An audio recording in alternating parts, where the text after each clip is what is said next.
साफ नजर आया। और अब बात आसान सफर की करते हैं। नई दिल्ली स्थित सेंट्रल विस्टा क्षेत्र में एक दफ्तर से दूसरे दफ्तर तक पहुंचना और भी ज्यादा आसान होने वाला है। डीएमआरसी ने करीब 9.9 किलोमीटर लंबे सेंट्रल विस्टा मेट्रो कॉरिडोर के निर्माण कार्य की शुरुआत कर दी है। इस खबर पर विस्तार से करेंगे चर्चा, लेकिन उससे पहले दिल्ली को नई रफ्तार से जुड़ी जानकारी आपसे करते हैं साझा।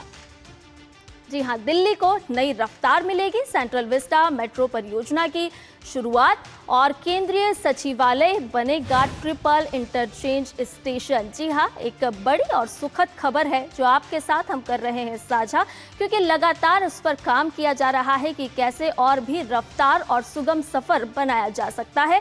9.9 किलोमीटर लंबा भूमिगत कॉरिडोर बनाया जाएगा और इसकी शुरुआत हो गई है। आपको बता दें कि मध्य दिल्ली की कनेक्टिविटी और भी बेहतर करने पर जोर है और इसको अब अमली जामा जल्द ही पहनाया जाएगा। फेज 5A के तहत इसको विकसित किए जाने की पूरी योजना है और इसके अलावा करीब 2.5 साल में पूरी होगी ये परियोजना। इसका लक्ष्य भी रखा गया है कि कितने साल में इस पूरी परियोजना को पूरा करना है, तैयार करना है। कॉरिडोर में कुल 9 स्टेशन रहेंगे और इसके साथ पूरी तरह से ये जो कॉरिडोर है ये भूमिगत रहेगा।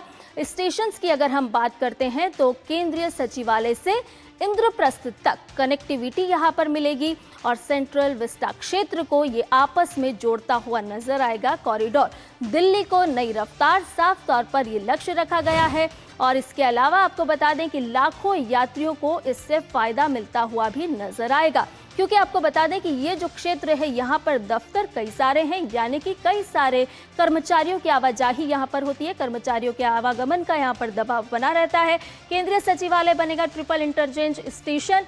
लाखों यात्रियों को इसके माध्यम से फायदा मिलता हुआ नजर आएगा। लाभ पहुंचाने की पूरी योजना है।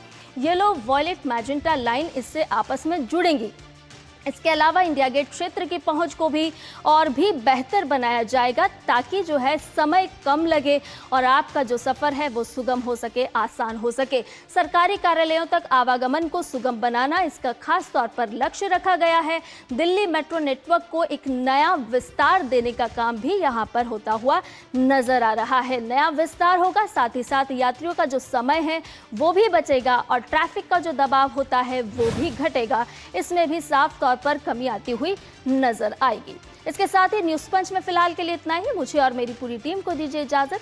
नमस्कार।